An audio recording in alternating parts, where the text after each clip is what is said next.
What's up, everybody? This is the Booch, and welcome to episode 23 of the Boochcast reviews Darkside of the Ring. Now, before we get into this new episode, there is a little thing I need to discuss here at the top of the show, and that is, obviously, as you can tell, I am once again, for the first time in a long time, by myself on Darkside of the Ring, and there's a reason for that. As you guys know, it's been a couple of weeks since the last Darkside of the Ring video came out, and I know that with Dez, it was a very emotional time because the last time we were here, we talked about In the Shadow of Grizzly Smith, which was a very emotional topic for Dez. He opened up, shared a lot of personal stuff during that episode, which I do commend him for because he was not required to do that. He chose to do that, and for that, I thank him for being so open and honest and talking about how much of this related to him. And also, Zach is obviously not here because he was only here for that one episode. You know, he was going to make a cameo appearance. And obviously, I was very frustrated with how Zach conducted himself during that interview, which is why I had all that text and arrows and made all those jokes because Zach legit pissed me off. If you heard the last podcast that he was on, it's on like Donkey Kong. You know a little bit more about that. So you can check that out. The podcast link's down below. Check out It's On Like Donkey Kong if you want to know more about that. But anyway, also, it's also been very difficult lately to get everyone on the same page to record stuff. And I feel like there's a lot of other things that are getting in the way and being distracting. And I'm not just talking about our jobs, because we all work hard at our jobs and everything. But also, I feel like there's other activities we've been involved in that have been causing the videos to take a back seat. I've been growing more and more frustrated about it. So I finally just said, fuck it. I'm going to do this week and next week's video by myself, and then hopefully, and when we get to the last few episodes of Boochcast Reviews Darkside of the Ring, at least for now, I'll be able to get everybody back on the same page. Everybody will have their shit together, and we'll be more fucking organized. But anytime you see me by myself like this, doing a Boochcast Reviews Darkside of the Ring, it means Vinny's had enough. He's grown impatient with his co-host's inability to have their shit together and just sit down and do a fucking video, which is something that because the kind of shit we do on these show is stuff that we normally do when there's not even a camera on us. So it's been growing frustrating for me. It really has. It's been pissing me off. So I finally decided I'm going to take matters into my own hands so I can get this shit out to you guys, and that's what we're doing today. And I'm actually kind of glad that I'm a little revved up and a little frustrated today, because the topic we're about to get into this week is something that actually does make me angry. In fact, as I watched this episode, I found myself growing more and more angry and more hateful towards the person in question as it progressed. And of course, this week, if you saw the title, you know what we're talking about.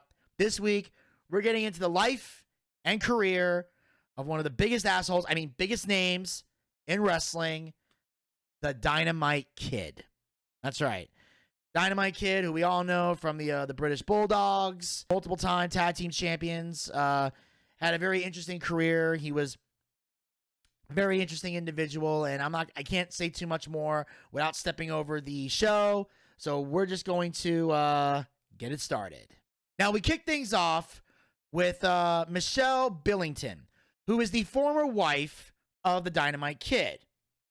We also meet her sister Julie, who is the ex-wife of Bret the Hitman Hart. Now, they met them at Calgary Stampede where they wrestled because, like a lot of people who are in the British Canada area, a lot of them started out in Calgary Stampede. Anybody that's been part of the Hart family has gone through Calgary Stampede at some point. So when Bret Hart and Dynamite Kid were wrestling there before they became big names in the business, that's where Wwe and Julie met them. Now, Julie was protective and always looked out for Wwe, as most sisters do. Now, I'm assuming Julie is the older sister. I can't remember if they specified that in the show or not. But that would make sense. A lot of times, older siblings tend to look out for the younger siblings a lot. Like, they talk about how Wwe and Dynamite went for a romantic walk in the snow, and that's where they fell in love. They got to know each other. And they said the snow looked like diamonds. So it kind of made it, a beautiful setting for where they met. And then you meet Bronwyn Billington. And I think I'm pronouncing that right. I don't know. I suck at pronouncing names I can't recognize. And she is the daughter of the Dynamite Kid. And she talked about how they had a ring in the backyard and the kids would play in there, or Dynamite would work out in the ring, which is not uncommon for wrestlers to have rings in their backyard to work out in, because you got to stay. Because there's a big difference between being in shape and being in ring shape are two totally different types of in shape. Like, for example, when The Rock was coming back to the ring to wrestle John Cena, obviously, if you looked at The Rock, he's always clanging and banging in the gym. So he's always in great shape, but he still had to get a wrestling ring to where the movie set was so he could get into ring shape. And he would have they would have wrestlers from WWE that weren't doing anything on television would come by the set. I think Kurt Hawkins was one of them. And they would work out with The Rock in the ring. And they would do practice moves and get things ready and make sure The Rock was ready to get back in the ring when he inevitably faced John Cena at WrestleMania. And also Brock Lesnar had a ring in his backyard as well. In fact, recently I saw the David Arquette documentary. He put a ring in his backyard when he decided he wanted to wrestle. In the documentary, you can't kill David Arquette, or I think that's what it was called, or something close to that. But anyway, it's not uncommon. Next, they talk about Macho Man and Elizabeth loved Bronny, and she would spend the most time with them backstage, which is good because Macho Man is very protective of people he cares about backstage.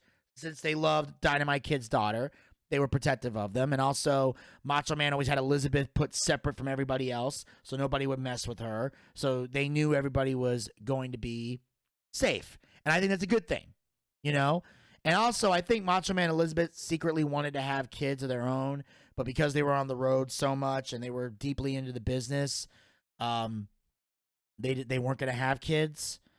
So in a way, it was kind of like them having their own daughter. In a way, that's why they get to spend time with her, and it was like, when they have their kid fix, that way they at least get to feel like parents for a period of time, even though they never became parents themselves.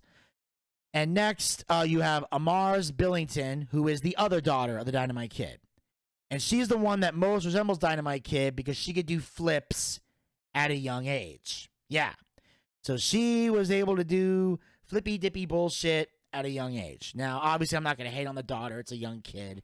But the fact that she does flips is what makes people resemble the Dynamite Kid. I can already tell from that statement, I'm not going to like him. I can already tell. And we'll get into more of that later. By the 1980s, he was one of Stampede's top guys and started gaining popularity on the other side of the globe.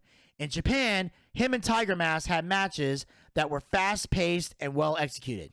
They opened doors for Jushin Thunder Liger, Eddie Guerrero, and many other cruiserweights.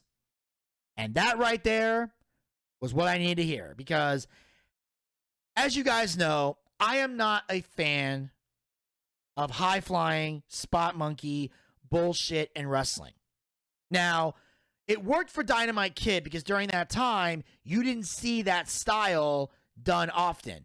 Now you see it all the fucking time, and you see why having a whole card like that doesn't fucking work. So, to know that Dynamite Kid is a pioneer and an influence in people who have taken this cruiserweight style and pretty much killed the fucking wrestling business with it, like practically killed it dead, I already don't like him. It's like I get to visit the source of all the anger and frustration that I feel when I watch professional wrestling today. And, you've heard me debate about this on the show, and people ask me why I hate this style so much. Well, before I continue this, I'll tell you guys why. Because when you do spot moves like that, like flip moves or dives or, random flippy stuff around the ring, if you're somebody who times your moves out and you do it like every now and then, but you're doing regular wrestling most of the time, but then when the time is right and it looks believable, you do a flip move or a dive, I don't care. But when that's your whole entire move set, you're not a wrestler. You're a circus performer. Because to do those moves requires the other person to cooperate with you to make the move work. And if it's blatantly obvious that the two people in the ring are cooperating with each other if you can clearly see it, it takes you out of the match and you realize these guys don't really hate each other. These guys are clearly working together in the ring, which means the match looks fake. And I know that's a dirty word that we shouldn't say in wrestling, but it does. Most cruiserweight matches look fake. Now, a lot of people are going to comment and say, well, Vinny, it can't be fake because they're really getting hurt. Well, the fact that they're really getting hurt means not only does the match look fake, they look stupid on top of that. That's why I don't like that style of wrestling. Part of wrestling is to make the match look like a real fight. It's supposed to be done in a way to where everything looks believable. You have to believe the two people in the ring hate each other. You have to believe that what they're doing in a fight would actually make sense. That's why selling is important. Because when you get punched in the face, you get hurt. You grab your jaw. You might get knocked down, or you might get a little staggered and woozy. It makes sense in a real fight. If it can't be done in a real fight, it shouldn't be done in a ring. Unless you do it in a believable way. That's why I get mad when I see people jumping off the top rope or diving out of the ring, and the guy is clearly standing there waiting to catch him. That's not believable. Now, if the guy is kind of staggering around like this and he can't see what's going on, and the guy dives out of the ring and hits him, that's believable because you caught the man off guard. He didn't see it coming. If I can clearly see somebody running at me, I'm going to step out of the way because that's common sense. You're supposed to make people believe in what they're seeing. To me, it's the equivalent to going to a magic show and you watch a magician pull a bunny rabbit out of a hat. But let's say instead of there being a sheet, they put the hat on top of a clear container and you clearly see a bunny rabbit rummaging around the clear container, and you clearly see the magician stick his hand through the hat into the container, and his hand's moving around trying to grab the bunny, and then pulls the bunny out. Do you still consider that a magic act? Is that a magician you're going to recommend people to go see? Do you think that's a magician who's going to have a job for very long? No! They're going to boo him off the stage. Why? Because you did something that required no talent. You clearly just showed me that that bunny didn't appear out of nowhere. That bunny was always there. And here's the thing. Most people go to magic shows knowing that's the case. But the magician doesn't insult your intelligence by clearly showing you. He does it in a way to make you go, whoa, what the fuck? That's what makes magicians like Chris Angel and David Blaine so popular. Because the tricks they do, even though they're tricks, and the magic's not real, they do it in a way to where you can't figure it out. You're like, how the fuck did he do that? And that's what makes them amazing. That's why they make money, and that's why they're successful. Same thing in wrestling. You have to make it look believable. And if it looks that way, then the big fight feel isn't there. That's why the people who drew money the most in wrestling are the people that make you believe in what you're seeing, even if their moveset is limited. Stone Cold Steve Austin didn't have a lot of big moves, but the moves he did made sense, told a story, drew money. Hogan made sense, told a story, drew money. Randy Savage made sense, did a story, drew money. And Randy Savage also did a lot of top rope stuff, but all his top rope stuff made perfect fucking sense. There was nothing that Randy Savage did that made no logical sense, except his promos. But that's another story. You can go watch The Match Made in Heaven to learn more about that. But anyway, now that I got that point across, back to the story. Dynamite had no regard for his body and damn near killed himself in every match, which again is why I say he's a fucking idiot. It's a scripted show, but yet he wants to kill himself every goddamn match. Sure, you can appreciate it, but when you look back on it, you realize the guy was doing stupid shit. There's no reason to kill yourself. It's like he's basically Darby Allin without the fucking face paint. And obviously, Dynamite Kid had a better physique than Darby Allin. But that's another thing. Darby Allin has no regard for his body and damn near kills himself every match. And everyone looks at it like it's the coolest thing in the world. I'm looking at it like, dude, no wonder Priscilla Kelly divorced him. She's going to wind up pushing him around Walmart for the rest of his days. Because he's gonna get himself fucking killed. I'm not hating on Darby Allin. I like Darby Allin. He proved he could wrestle when he had that match with CM Punk, but still, what the fuck, bro? You're going to kill yourself. Learn how to work, so you ain't got to kill yourself. Anyway, 1984, he comes to the WWE, joining Davey Boy Smith, Bret Hart, and Jim the Anvil Neidhart. In order to compete at the top, he continues to push the limits of his body. This is also the time he started taking steroids. He looked like a pure muscle. All the wrestlers took steroids at this time. They would give each other shots in the ass in the locker room. You know, they would take the needle, stick it in their ass, boom. He becomes a breakout star and ends up packing arenas across the country with his cousin Davey Boy as the tag team, the British Bulldogs.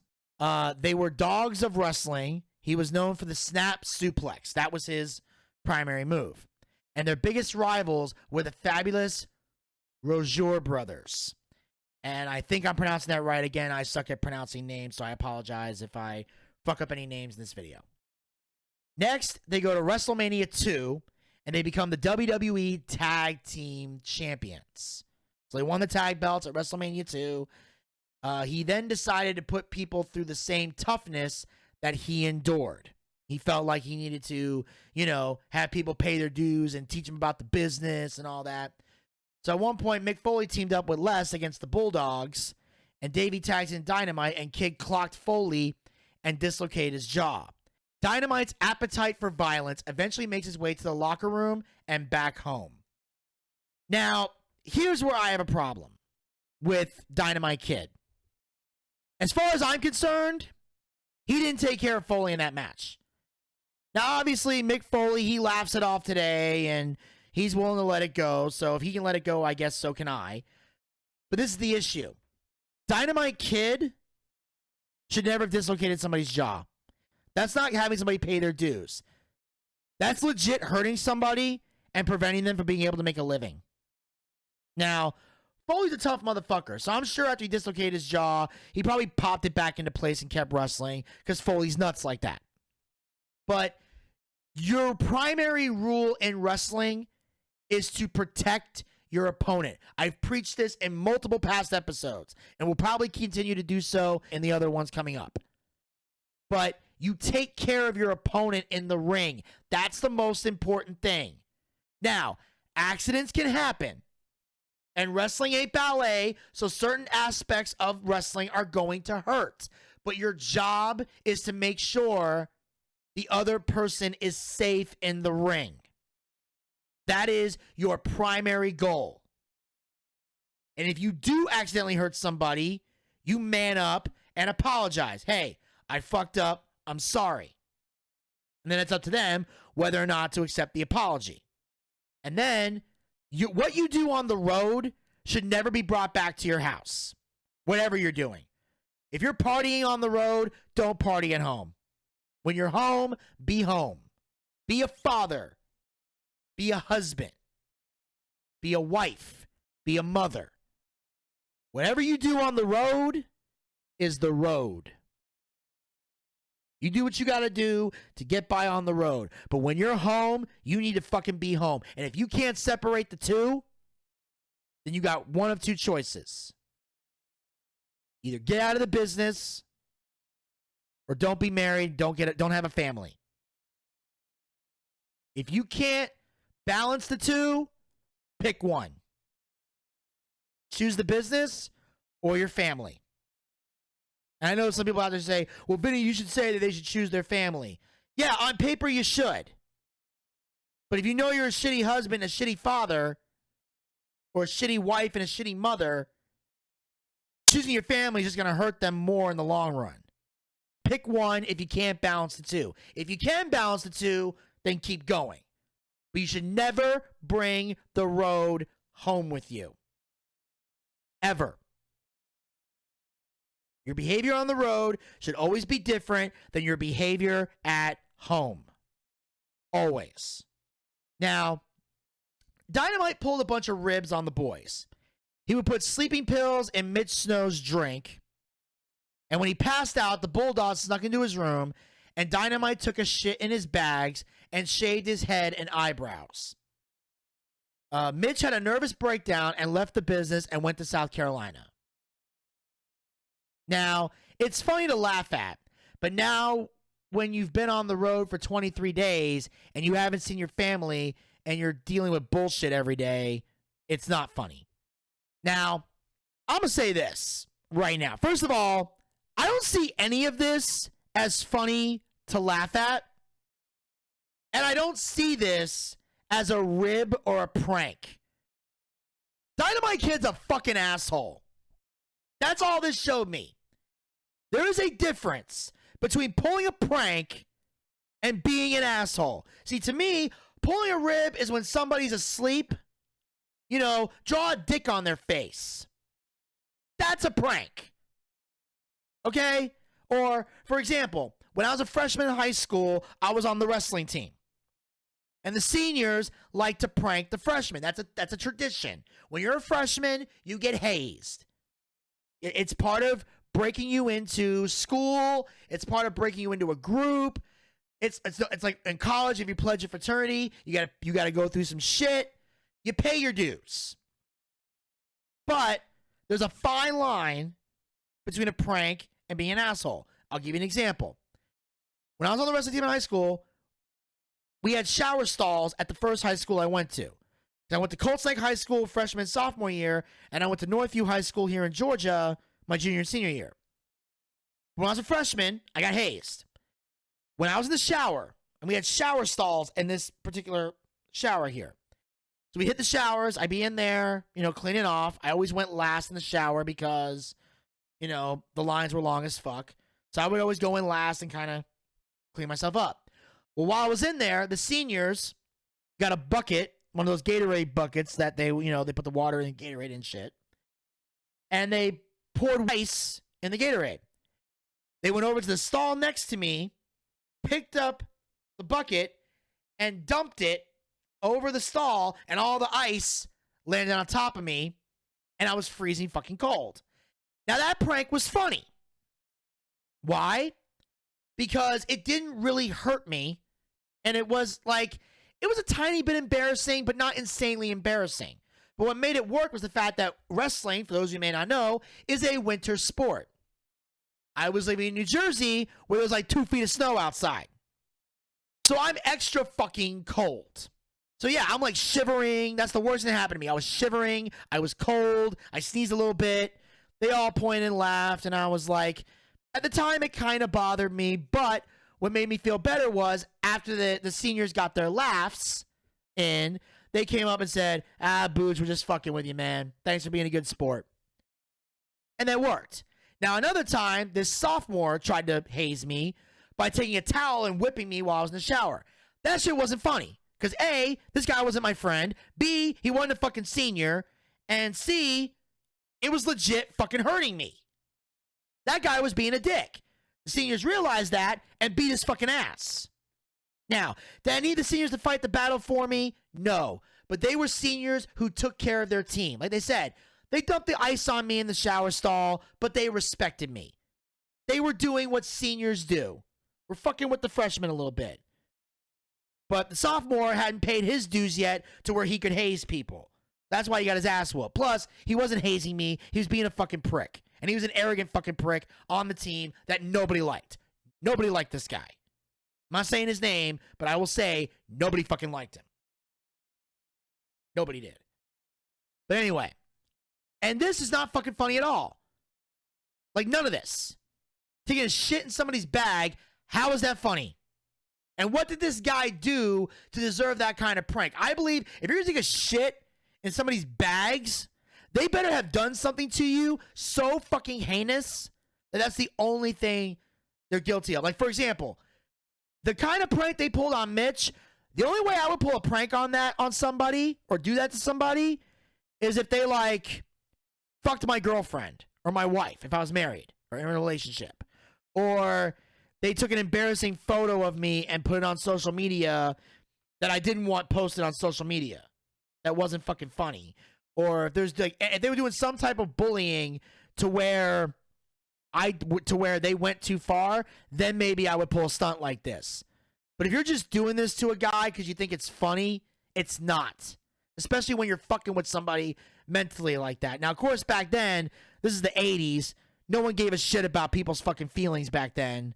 But this is not funny. And if you think it's funny, you're a fucking asshole. Dynamite Kid, like I said, I grew to hate this guy more and more throughout this entire series. And it gets worse. Now, during a non-televised match in 1986, Dynamite does a seemingly harmless drop down with his opponent. But after all the years of abuse he put on his body, he injured his back. He had to have immediate emergency surgery. His fourth and fifth lumbar was shredded. His discs were tangled up in his spinal cord.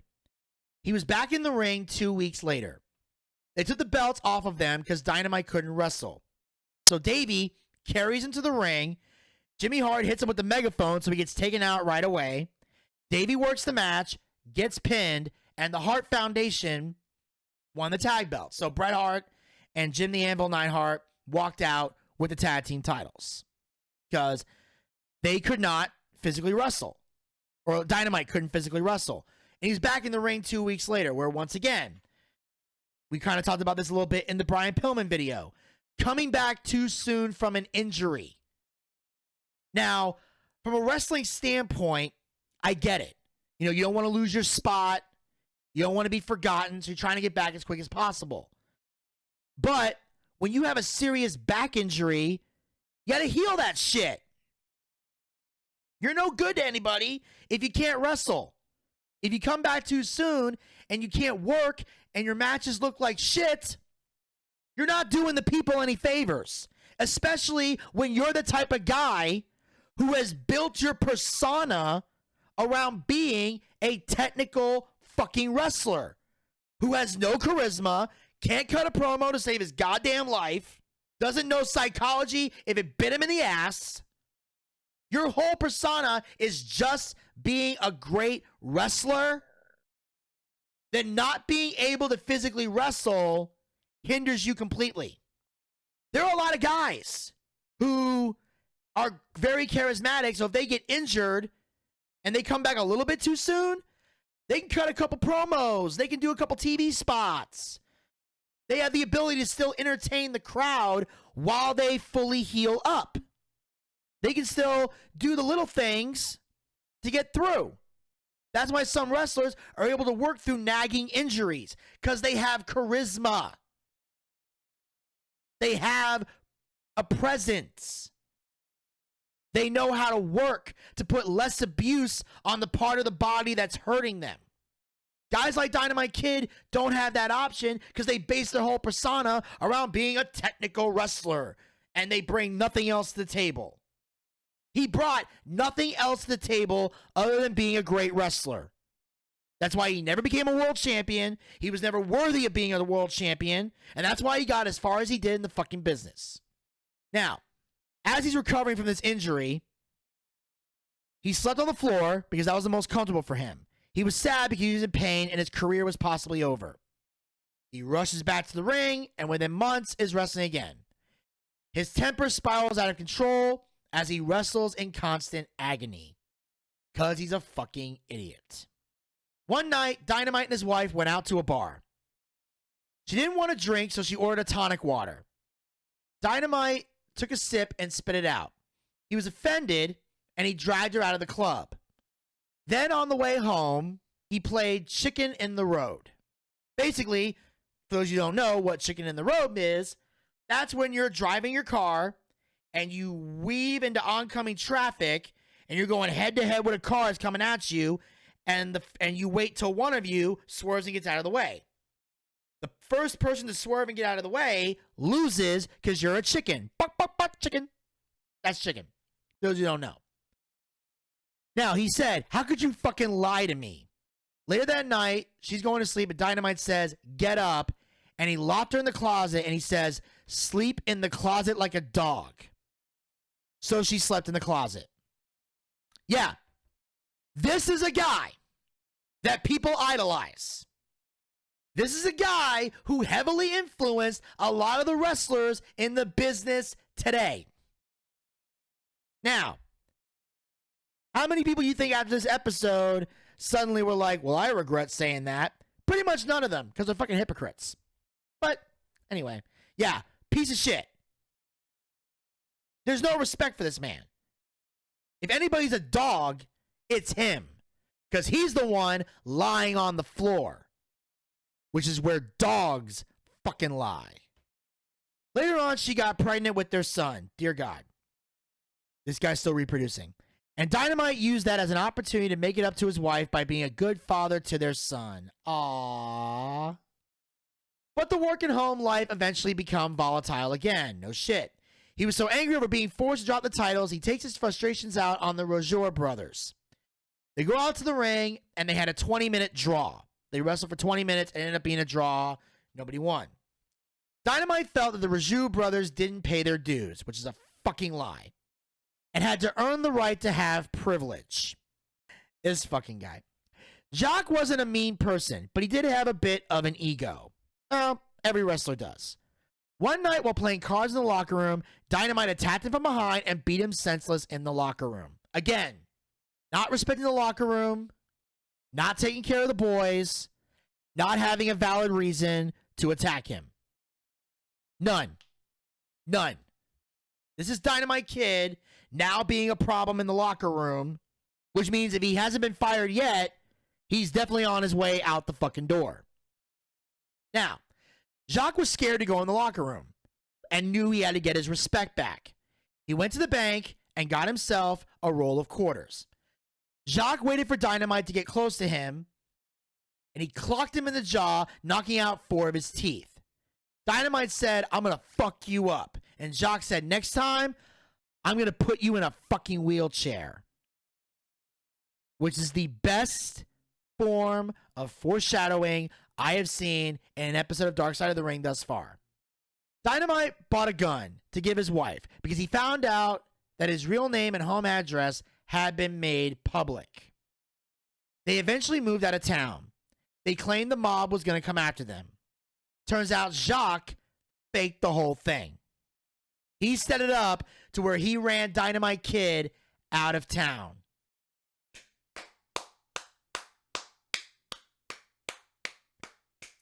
I'm going to be honest. I knew very little about Jacques, except for some of the shoot interviews he's done. That man's earned my respect. I love it. Cut the cord. Cut the cord. Now, Dino Bravo had mob ties and was a stooge for the Bulldogs, which you can find out more about Dino Bravo's mob ties in the Assassination of Dino Bravo episode. Go check that out. Soon afterwards, Dynamite leaves the WWE. He went to Japan where he was more respected. Yeah, because they love that strong style bullshit over there. His ligaments weren't even on the bone while he was wrestling. Shocker. Dynamite got mad because his wife was talking to her friend. He was so mad he ripped the sling off. His wife begged him to stop. Yeah. Dynamite Kid's getting a little bit jealous that his wife has friends. Especially since he's a shitty husband. That's what I've learned. Usually when people are jealous of friendships you have with other people, whether they're the same sex or the opposite sex, especially if they're the opposite sex, it's because they know deep down they're shitty husbands or boyfriends or wives and girlfriends, and they know you could leave them for that person. And if you're not going to leave them, there's a part of you that's thinking about it. If you're that miserable in your marriage, and I'm pretty sure Dynamite's wife was miserable in this fucking marriage. Dynamite was depressed and was watching hours of old matches he was in, because he can't let go of the past. Julie watched with him. He went out and got in a bar fight to the point where he would come home covered in blood and his skin came off the cheekbone. Because again, can't control himself. His wife became suicidal and gave Tom a one-way ticket to the airport and take whatever you want, but you have to leave now. So he basically told Dynamite Kid, get the fuck out. He snapped and dragged her across the floor by her hair. He lost his mind and dislocated her jaw. She later popped it back into place. Tough girl. He wanted him to leave, and he said, no, you leave. then went downstairs and got a gun. He said, if you're not out in 15 minutes, I'm going to blow your fucking head off.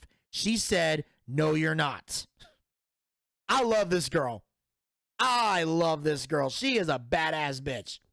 He points the gun at her head. She calls the police. The lady on the phone said, if he said you can leave, just leave.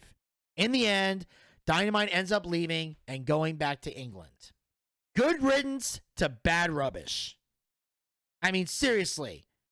This guy is every bit a piece of shit.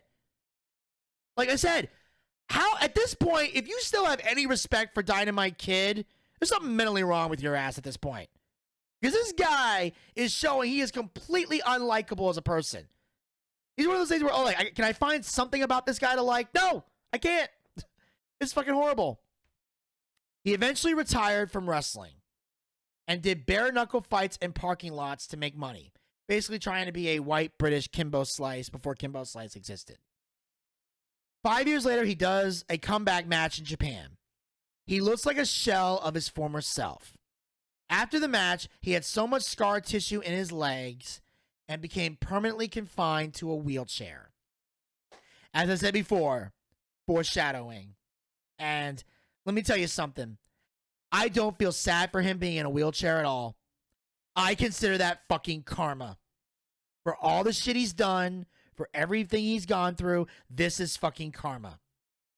And I think it should be a message to all these spot monkey daredevil wrestlers out there. This is how you can end up. Y'all better learn some psychology and how to fucking work, because eventually you're going to end up like this. And someone's going to be asking you, was it all fucking worth it?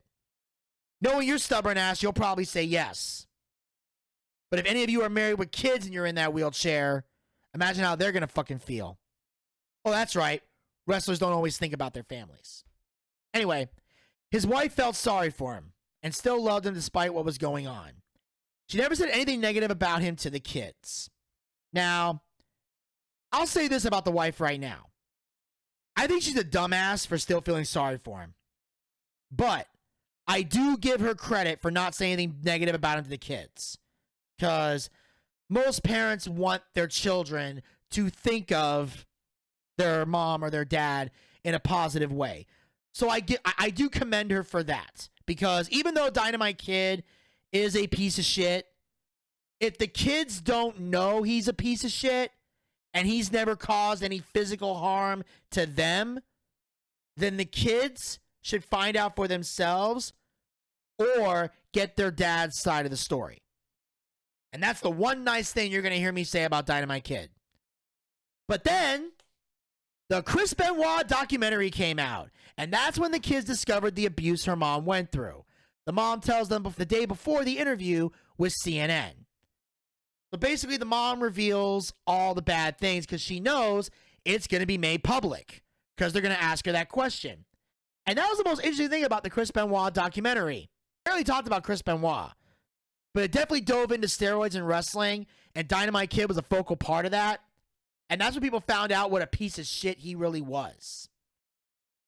And I will say that was one positive that came out of this documentary, even though if you listen to the Chris Benoit episodes that I did, the part 2 one specifically, you know how I feel about this, so I won't go into that. One thing I did mention on there that I'll mention here again is this documentary is why I have so much hatred for CNN. It's the reason why I firmly believe that CNN is truly fake news. It has nothing to do with the fact that I voted for Trump. That had nothing to do with it. I hated CNN long before Trump became the president. I didn't need a Trump presidency to tell me that CNN is a piece of shit network. This documentary already cemented it for me. And anytime it gets brought up, I always feel the need to remind people this is why I hate CNN. It has nothing to do with Donald Trump and everything to do with this Benoit documentary. Everything to do with that. So I just want to clarify that for anybody out there who thinks I'm a brainwashed guy for liking Trump. I'm not.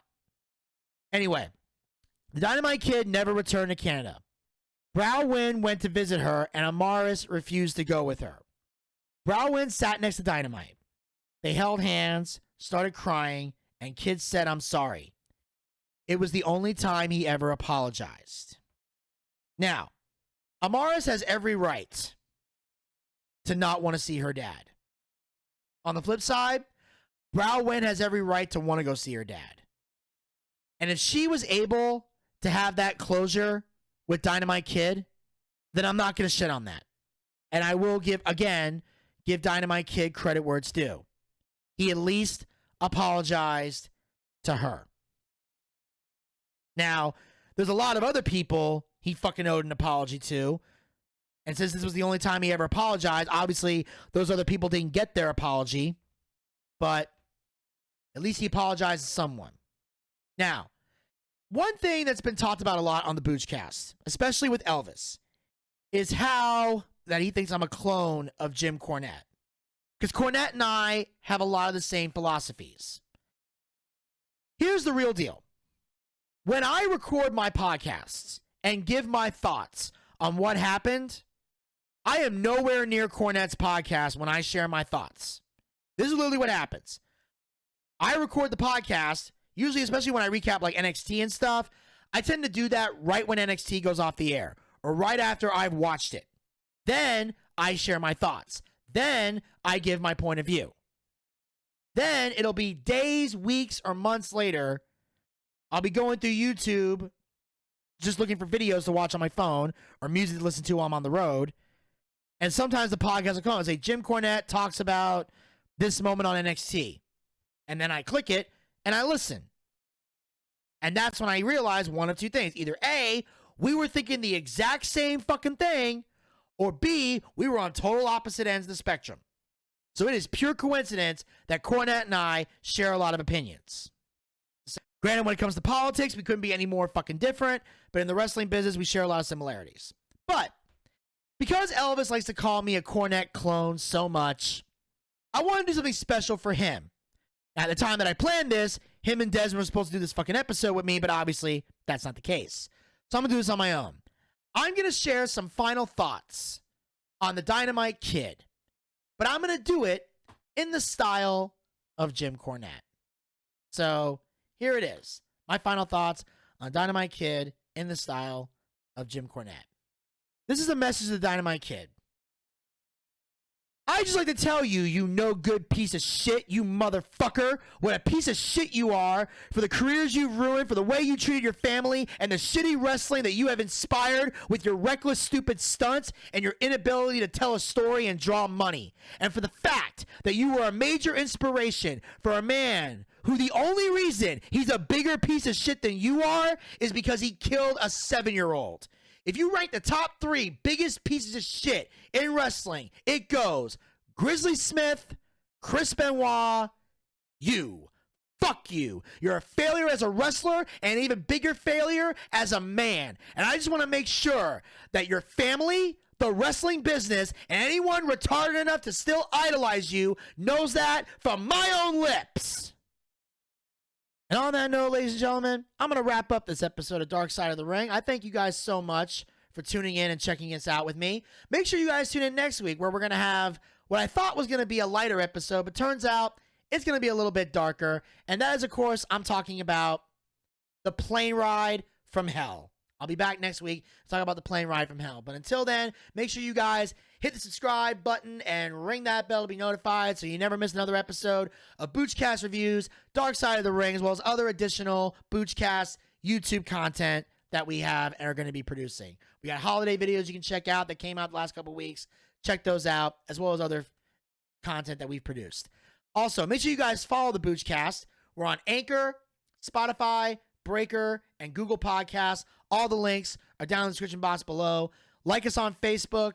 Link is down in the description box below. You can also follow us on Twitter, Instagram, and Twitch. Links down in the description box below. And you can support the Boochcast and give a donation to help the show out. Links in the description box. You guys know the spiel by now. I don't have to share it here. Just go to the links in the description box and check out the rest of the show. I'll talk to you guys next week. Until then, pizza, baby!